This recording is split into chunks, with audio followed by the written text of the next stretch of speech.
سینوها شپږ پنځوسمه او وروستۍ برخه. څه ډول هورمهوب له مصره جلا وطن کړم. کله چې پسرلی شو د نیل اوبه ښکته شوې او توتکیو الوتنه پیل کړل. یوه ورځ هورمهوب یو شمېر عسکرو زما پر کور حمله وکړه او بېوزله ناروغان چې هلته د معالجې لپاره راغلي وو له کوره راویستل او زه یې هورمهوب ته بوتلم. له څو کلونو راهیسې مې هورمهوب نه و لیدلی او پر دې ورځ چې مې هغه ولید پوه شوم چې بوډا شوی دی او په مخ یې ګونځې پیدا شوي دي. څټ یې ډډ شوی او ملا یې تر یو حده کړوپه شوې وه. کله چې هورمهوب ولیدم ویې ویل: سینوها، ما څو ځله اخطار درکړی چې ځینې خبرې مه کوه، خو تا زما ګواښونو ته توجه ونه کړه او پر ما ملنډې وښې. ته په مصر کې خلکو ته وایې چې عسکري تر ټولو ټیټ او رذیل کار دی او که یو ماشوم د مور په نس کې مړ شي تر دې ډېر ښه دی چې نړۍ ته سترګې رڼې کړي او بیا عسکر شي. له دې سره سره چې ته پوهېږې زه غواړم د مصر نفوس ډېر شي او زه وکړی شم د پوځ لپاره ډېر کسان وګمارم. خو ته بیا هم وایې چې د هرې کورنۍ لپاره 2 یا 3 بچیان بس دي. کاره ښځه او میړه په 2 یا 3 بچیانو اکتفا وکړي او هغوی سم وروزي. تر دې به ډېر ښه وي چې 10 بچیان ولري خو زامن یې جوالیان یا عسکر شي او په خپله میړه او خاوند له لوږې مړه شي. ته وایې چې د مصر ټول خدایان یو شان دي، یو له بله غوره نه دي او په ټولو معبدونو کې ټنبل او خټور کاهنان ناست دي. ته خلقو ته وایې چې یو کس حق نه لري حتی بل کس وپیري او مړی یې کړي. دغه راز ته وایې په ټول مصر کې چې هر کروندګر په کومه ځمکه کار کوي او قلبه پکې کوي باید د دې ځمکې خاوند هم وي، حتی که دغه ځمکه د مصر د فرعون هورمهوب هم وي. تا خلقو ته ویلي چې زما پاچاهي د هاتي له پاچاهۍ سره توپیر نه لري، ځکه هماغه ډول چې هاتي خلک وژني او په زور د خلقو له نجونو او میرمنو سره تفریح کوي، زما عسکر هم مصریان وژني او د مصر پر لوڼو او میرمنو تیری کوي. دغه ټولې خبرې زما جاسوسانو راته کړي دي، خو تر اوسه مې ستا پر خلاف اقدام نه دی کړی ځکه چې ته مې پخوانی ملګری یې. تر هغه وخته چې امي ژوندی و ما ته اړتیا درلوده چې د ضرورت پر وخت شهادت ورکړي چې امي څه ډول کارونه کړي دي. خو له دې وروسته چې امي مړ شو زه تا ته اړتیا نه لرم او نور دې ما ته ګټه نه رسېږي، بلکې په هغو شیانو چې ته خبرې ښایي ما ته ستونزه پیدا کړې. که تا خپله خوله بنده ساتلی وی او زما په عسکرو او حکومت پسې دې سپکې سپورې نه وی ویلې، د عمر تر پایه به دې په دې هېواد کې ژوند کولی شو. ته یو ډاکټر یې، د ناروغانو د معالجې په پیس دې خپل ژوند کولی شو. خو سینوها، ته په قرار نشي پاتې کېدی او داسې ښکاري چې مجبور یې تل په ما او زما په عسکرو پسې سپکې سپورې ووایې. زه نور نشم کولی چې تر دې زیات د خپل حکومت پر خلاف له تا څخه څه واورم. له دې خبرې وروسته هورمهوب په قهر شو او څو ځله یې په خپله متروکه باندې خپلې پښې ووهلې او ویې ویل: سینوها، ته نن د ځمکې د چینجي په شانې چې زما په باغ کې ځمکه خرابوي او د بوټو د ودې مخه نیسې. ته نن د هغه غوړ مچ په شانې چې زما په رګو کښېنې او ما ځوروې. ته نن هغه بوټي ته ورته یې چې زما په باغ کې ټوکېدلی وي خو د ګل یا میوې پر ځای اغزي کوي او زه به دغه مضر بوټی له ریښې وباسم او لرې به یې ګزار کړم. اوس د پسرلي موسم دی، توتکۍ الوت کوي، په هوا کې سندرې وایي، زاڼې خپلې مښوکې سره موښي او د عکاسي ونې ګلان کوي. د پسرلي موسم د ځناورو او ځوانانو لپاره د هیجان او مستۍ موسم دی، ځکه چې په دې موسم کې د طبیعت غوښتنه دا وي چې هر شی له یو بل سره مینه وکړي. خو ستا په شان بوډاګان نور نشي کولی چې عشق او مینه وکړي. ستا په شان بوډاګان چې نور مینه او عشق نشي کولی په پسرلي کې دغه ځواک له امله چې ترلاسه کوي په خبرو راځي او اوتې بوتې وایي.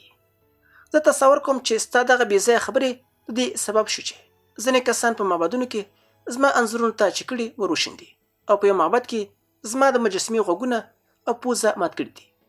له همدې امله مجبور یم چې تا له مصره جلا وطن کړم، ځکه که ته په مصر کې پاتې شي ما به دومره په قهر کړي چې بې واکه به شم او ښایي تا ووژنم. خو زه نه غواړم چې زما په امر مړ شي، ځکه چې زما د ځوانۍ یوازینی ملګری چې لا ژوندی پاتې. سینوها، زه دې له مصره جلا وطنه کوم او تر هغه وخته چې زه د مصر فرعون یم ته مصر ته نشي رسنېدی او هېڅکله به د تیر څېره ونه ګورې. ستا خبرې د اور هغه لمبې دي چې د وچو وښو په ورشو کې بل شي او په یو ځل ټول وسوځوي. کله چې اور بل شو بیا د دې وچو وښو د اور خاموشه کول ناممکن شي او زه پوه شم چې ځینې وخت خبرې تر نیزې خطرناکې وي. هغه کسان چې خطرناکې خبرې کوي باید له منځه یوړل شي. له همدې امله د هاتي د هیواد اوسیدونکي کوډګر په سیخانو کې ورکوي، ځکه چې پوهیږي دغه کسان په خپلو خبرو سره فتنې پیدا کوي. زه نه غواړم چې مصر ستا د فتنو له امله له خدایانو سره په یو بل جنګ کې ښکېل شي. سینوهه له همدې امله تا له دې ښاره جلا وطنه کوم، ځکه چې ته که څه هم لیونی نه یې، خو عادي سړی نه یې او داسې ښکاري چې د دې نړۍ لرې په یو بله نړۍ کې ژوند کوي. ښایي هورمهوب سمه خبره کوله او ښایي له دې امله عادي نه ښکارېدم چې د مصر د خدایانو یعنې د فرعون او د میتاني د هیواد د شهزادګۍ وینه زما په رګونو کې وه. له دې سره چې ما د هورمهوب خبرې واورېدې، ومې خندل او هورمهوب په دې خندا سره نور هم غوسه شو. په خپله مترکۍ خپلې پونډۍ ووهلې او ویې ویل: سینوهه د خدایانو شکر وکړه چې ته زما پخوانی ملګری یې، ګنې وژلې مې. زما او ستا ترمنځ د اوږدې مودې دوستي ما له دې کاره منع کوي چې تا ختم کړم، خو حتما به دې تبعید کړم او اجازه نه ورکوم چې له مړینې وروسته ستا مړی بېرته مصر ته راستون کړي، خو له مړینې مخکې ویلی شي چې ستا مړی مه کړي او هماغلته چې ژوند کوي هلته یې ښخ کړي. هغه دا چې ما ستا د جلا وطنۍ لپاره په نظر کې نیولی دی.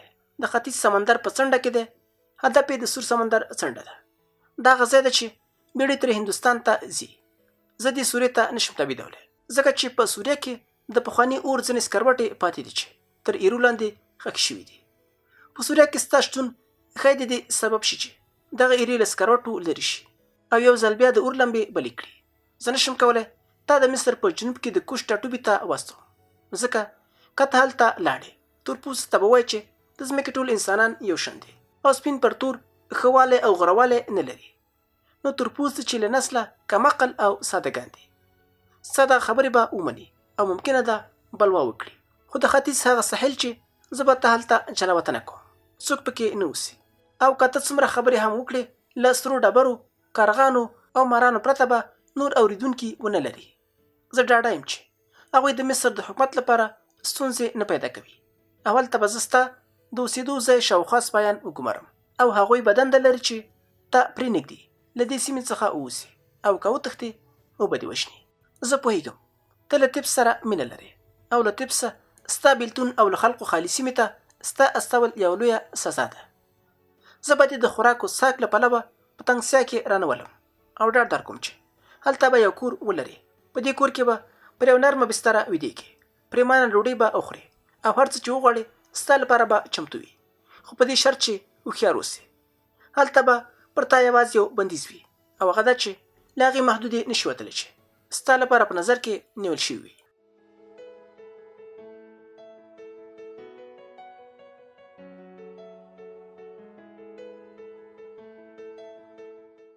زه له جلا وطنۍ څخه نه ډارېدم، ځکه چې په ژوند کې ډېر ځله یوازې وم. خو هماغه ډول چې هورمهوب وویل له طب سره مې مینه وه چې فکر مې وکړه نور به د مصر خاوره ونه وینم، د نیل اوبه به ونه څښم او د طبس بوی به احساس نه کړم. نو ډېر خفه شوم.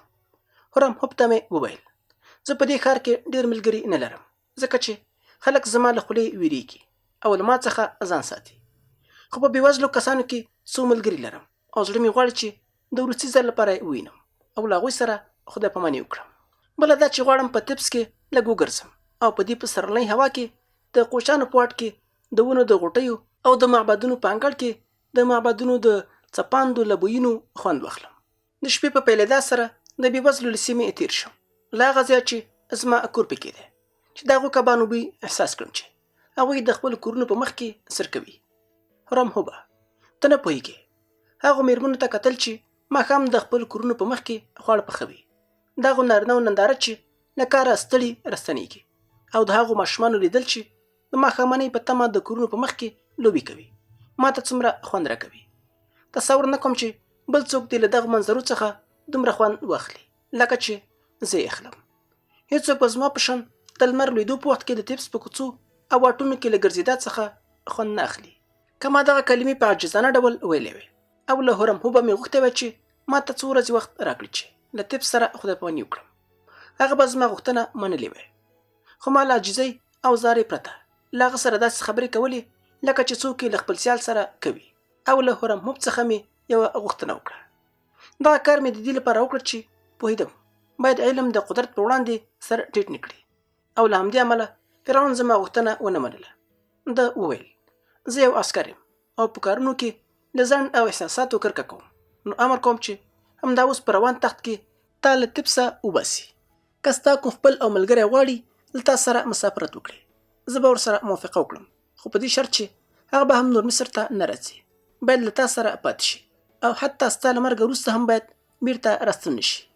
زه پوهیږم که هغه هر څوک وي، کله چې له تا سره ناسته پاسته وکړي، ستا خبرې به پرې اغېز وکړي او ستا له مرګه وروسته به هم چې مصر ته راستون شي، ستا خطرناک افکار به خپاره کړي، ځکه چې خطرناکه فکرونه له تعاون څخه هم ژر خپرېږي. ستا د ملګرو په هکله چې ودې ویل، د بېوزلو له پرګنې څخه دي باید ووایم چې یو کس پکې ستا مری دی چې د ژرندې ډبره یې ګرځوله، بل یو انځورګر دی چې تل نشوي او د خدایانو عکسونه انځوروي، او 2 تنه نور هم تور پوستي دي.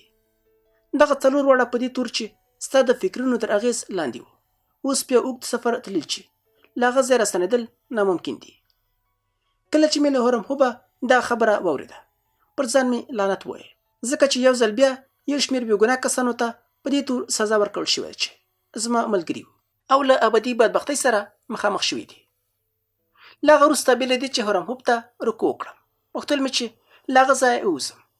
هورم هوب د دې لپاره چې وښي له ما سره بله خبره او کار نه لري. د مصر د سترو فرعونانو په تقلید یې وویل. د فرعون خبرې خلاصې شوې. د هورم هوب عسکرو په روان تخت کې کېنولم، پردې پرې راځوړندې وې او د ختیځ پر لوري روان کړم. 20 شپې او 20 ورځې مو پر هغه لار سفر وکړ چې هورم هوب د ختیځ پر لور ښکلې وه، تر دې چې یو بندر ته ورسېدو چې له هغه ځایه بېړۍ د هندوستان په لوري تللې. خو په دې بندر کې کلی هم و، خو د هورم هوب عسکر هلته ایسار نه شول او زه یې له بندر هم لرې کړم. له 3 ورځو وروسته یو بل ځای ته ورسېدو چې پخوا پکې کوم کلی و، خو کروندګرو دغه کلی پرېښی و او څوک پکې تر سترګو نه کېدل. په دې ځای کې زما لپاره یو ځای وټاکه چې ژوند پکې وکړم. بیا یې په دې سیمه کې راته کور جوړ کړه او له هغه وخته په دې کور کې د ژوند نوی پړاو پیل شو. زه هېڅکله په دې کور کې په تنګسیا کې نه وم او هره اړتیا مې پوره کېدله. خوراک، څښاک او جامې ټولې را رسېدلې او حتی د لیکلو وسایل هم راته برابر کړي وو. ما څو کاله په دې ځای کې تېر کړل. د طب په اړه مې څو کتابونه ولیکل او د هر کتاب له خلاصېدو وروسته به مې په یو صندوق کې ایښودل. خو دغه کتاب تر ټولو وروستی کتاب دی چې ما ولیکه، ځکه خو مې هغه د خپل ژوند او برخلیک په اړه لیکلی دی. که د دې کتاب له لیکلو وروسته ژوندی پاتې شم، نور به کوم شی ونه لیکم، ځکه چې سترګې مې ډېرې کمزوري شوې او نور مې سترګې پر پاپیروس د قلم حرکت نشي لیدلی. ما د دې لپاره د خپل ژوند خاطرې په دې کتاب کې ولیکلې چې وکړای شم د ژوند ټولې پیښې له هغې ورځې چې ځان مې پېژندلی دی تر ننه پورې را په زړه کړم او دغه راز پوه شم چې ولې مې ژوند کړی دی. خو اوس چې زما ژوندلیک پای ته ورسېد، نه پوهېږم چې ولې مې ژوند وکړه او له ژونده زما موخه څه وه.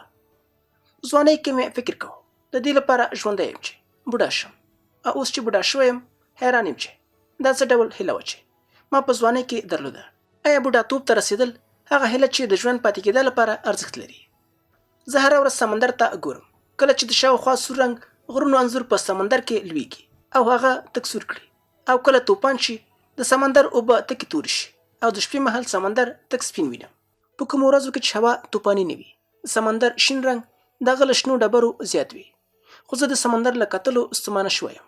سمندر دومره لوی او ویرونکی دی چې انسان د عمر تر پایه د سمندر په کتلو ځان بوخت نشي ساتلی. زه د ختیځ سمندر په څنډو کې د لړمانو او مارانو سره دومره کېناستم چې نور هغوی له ما څخه نه وېرېدل. خو له هغو سره ملګرتیا ته هم لیوال نه یم، ځکه که هغوی زما ملګري هم شي، جاهل او ناپوه دوستان به وي چې خپل نیش به زما بدن کې ننباسي.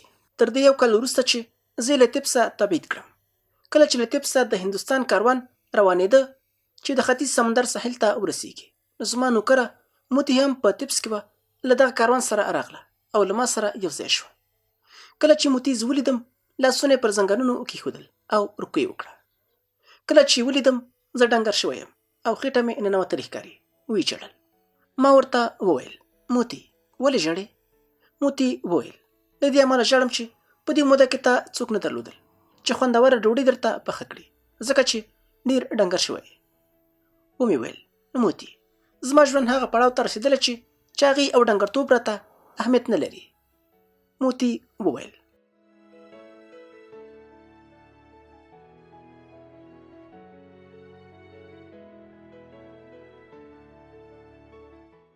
سینوها آیا په وار وار مې درته نه دي ویلي چې خپل خوی سم کړه او د خپلې ژبې مخه ونیسه؟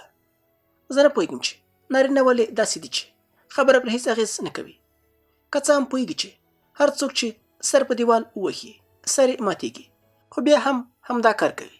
خو سینوها اوس ته په داسې عمر کې یې چې باید هوښیار شوی وی او نور باید د هغه کوچني غړي له ویرې او وسوسو څخه ځان وساتي چې زموږ په ګوګل کې دي او د نړۍ ټولې بدبختۍ له هغه دي. ومې ویل موتی تا غلطي کړې چې له تیپسه راوتلې او دلته راغلې، ځکه چې زه رټل شوی کس یم او د هرم هوب له عسکرو پرته هر څوک چې دلته له ما سره ژوند وکړي باید د عمر تر پایه دلته پاتې شي. هغوی بیا مصر ته نشي ستنېدی، ځکه چې هرم هوب پر دې سربیره چې مصر ته زما د تګ مخه نیسي، بلکې هغه کس چې هم تیپس او مصر ته نه ورپرېږدي چې دلته یې له ما سره ژوند کړی وي. موتی وویل سینوها زه باور یم دغه چلند چې له تا سره وشو ستا په ګټه و، ځکه چې فرعون هرم هوب ته یو ارام او لرې ځای ته واستولی چې خپل بوډاتوب دلته تیر کړی. زه هم د تیپس او د ګاونډیانو له شورماشوره په تنګ شوي وم. تل به یې زما د پخلنځي شیان په پور وړل او بیرته به یې نه راکول. کله چې ما به ورته یادونه وکړه چې هغه شیان بیرته راکړي غوسه به شول او ویل به موږ خو غله نه یو چې فکر کوې ستا لیږې او یا کټوه به موږ پټه کړې وي. زه په تیپس کې مجبور وم چې په ورځ کې 2 ځله د کور مخه جارو کړم، خو بیا به هم د کور مخه پاکه نه وه، ځکه چې ګاونډیانو تل د کور ګند او ډیران په کوڅه کې اچوي. څومره نارې چې مې کولې چا نه اورېدې. بله خبره دا چې په تیپس کې زموږ کور ډېر کوچنی و او موږ هلته سبزیانې نه شوي کرلی، خو دغه ځای د سبزیانو د کرلو لپاره ډېره ځمکه لري. په تېره بیا دا چې ستا پالک ډېر خوښیږي او زه به یې دلته وکرم. دغه ټمبل او بیکاره عسکر چې فرعون ستا د ساتنې لپاره ګمارلی دي دوی به اړ کړم چې سبزیانې وکري او بیدیا ته د ښکار کولو لپاره لاړ شي، په سمندر کې کبان ونیسي. سره له دې چې زه فکر نه کوم چې د سمندر د تروو اوبو کبان دې د سیند د خوږو اوبو په شان خوندور وي. بله دا چې غواړم دلته یو ځای د خپل قبر لپاره پیدا کړم او یو قبر پکې جوړ کړم چې له مرګه وروسته پکې دمه شم، ځکه چې ډېره ستړې یم. ما هېڅکله له تیپسه د باندې ګام نه و ایښی. اوس پوهېږم چې سفر کول ډېر سخت دی او نه غواړم چې له مرګه وروسته مې هم وکړوي او د ښخولو لپاره مې تیپس ته یوسي. په دې ډول موتی هم له ما سره میشته شوه او له هغه وروسته زما پالنه کوله. زه تصور کوم دا چې د عمر په پای کې اسوده شوم او بریالی شوم چې دغه کتاب ولیکم د موتی له برکته و، ځکه چې ډېر ښه یې ساتلم او هڅه یې کوله چې د ژوند په هېڅ برخه کې ستونزه ونه لرم. موتی په دې خوشحاله و چې زما لپاره د لیکلو په وسیله یو بوختیا پیدا شوې وه او په دې ډول مې چټي فکرونه نه کول. خو په دې پوهېدم چې په زړه کې دغو لیکنو ته توجه نه کوي او هغه بې ګټې کار بولي. موتی زما لپاره خوندور خواړه پاخه کړل او لکه چې دې ویلي وو سپایان یې اړ کړل چې ځمکه واړوي، تخم پکې وکري، میډیا ته ولاړ شي او ښکار وکړي او یا په سمندر کې کبان ونیسي. عسکرو له یو کال راهیسې یوازې خوړلي او ویده شوي وو. کله چې اوس کار کولو ته مجبور شول ډېر غوسه وو، خو جرات یې نشو کولی چې څه ووایي، ځکه چې د موتی ژبه د سخوندر تر ښکرو تېره وه. موتی به هغوی ته سپکې سپورې ویلې او کله کله به په خپل سبک د ځینې کیسو په کولو سره عسکر خندول. خو ورو ورو عسکر خوشحاله شول، ځکه چې پوه شول ښکار کول ورته ښه دي او له وزګارتیا یې ژغوري. له هغه وروسته به په شوق ښکار ته تلل او ډول ډول سبزیانو او د کبانو ښکار د هغوی خواړه هم ښه کړل او موتی د خوندورو خوړو پخول هم ور زده کړل. هر کال چې به له تیپسه د هندوستان په لور کاروان راته، کاپتا به موږ ته په خرو بار ډالۍ سره او سپین راستول او د تیپس خبرونه به هم راکول چې هلته څه تېرېږي. هغه عسکر چې پر ما یې پیره کوله په هماغه ځای کې له ژوند کولو سره روږدي شول او له ژونده راضي وو. ویل به یې که زه مړ شم بیا به هم تیپس ته ستانه نه شي، ځکه چې دلته نیکمرغه دي او هېڅ ستونزه نه لري. سپاهیانو په هغه ډالیو چې ما ورکړې وې د ځان لپاره غواګانې او پسونه اخیستي وو او د مالدارۍ په وسیله یې ژوند چلاوه. زه نور له لیکلو ستړی شوی وم، ځکه چې سترګو مې څه نه لیدل. یو ځل خو د موتی پیشو زما پر زنګنونو ناسته وه. حیران شوم چې څنګه ما ونه لیدله. زما روح له هغه څه ستړی شو چې ما یې کیسه وکړه او نور پوهېدم چې بدن مې ابدي استراحت ته اړتیا لري. زه اوس نیکمرغه سړی نه یم، خو په دې ګوټ او یوازیتوب کې ځان بدبخته هم نه بولم. زه خوشحاله یم چې پاپیروس او قلم شته، ځکه که دغه 2 شیان نه وی ما به د دې وس نه درلود چې خپل ماشومتوب او ځواني راپسړ کړم.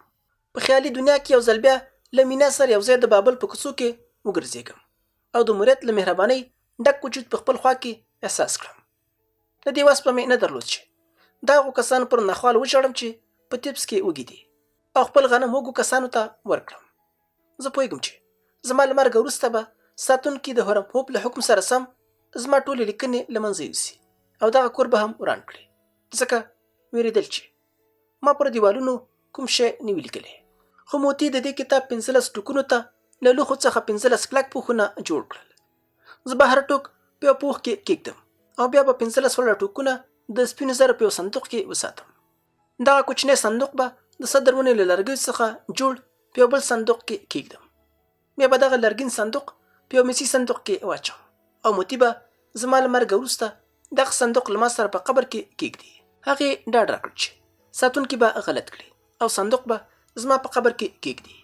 د دې کبله چې زه یو انسان یم، نو په هر هغه انسان کې ژوندی وم چې تر ما مخکې ژوند کړی، او په هر هغه انسان کې به ژوندی یم چې له ما وروسته دې نړۍ ته راځي. زه یو انسان یم او له دې وروسته به د راتلونکي انسانانو په خوښیو، غمونو، خنداګانو، چړاګانو، ښېګڼو، بدیو او د هغوی په کمزورتیاو او ځواکونو کې ژوندی یم. هغه انسان چې له ما څخه زرګونه کاله وروسته هم دې نړۍ ته راځي زما په شان به وي او هېڅ توپیر به راسره نه لري، ځکه چې هغه به هم زما په شان ژاړي، خاندي او زما په شان به جنایت کوي یا به احسان کوي. هغه به هم حرص لري او د یوې یا څو ښځو له لورې به غولول کېږي. له خوندورو بویونو به خوند اخلي او د موسیقۍ غږ به احساساتي کوي. ښایي کلونه، میاشتې او ورځې به غمجن وي. دوستان به ورسره خیانت کوي او له خپلو دوستانو سره به خیانت کوي. خپله شتمني به د قمار او کمسایي له لارې ضایع کوي.